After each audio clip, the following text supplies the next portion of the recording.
Hello everyone, this is Gruhini from Gruhinis World. We all love okra, also known as Bendakaya. Today I am coming up with Bendakaya Roti Pachadi in a traditional way. Believe me guys, this tastes really yummy with rice and some ghee on top of it. So let's start our most lovable okra chutney.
Friends, our chutney is almost getting ready.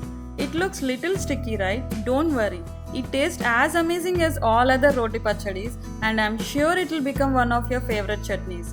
So, do try this recipe and provide me your valuable feedback in the comment section below.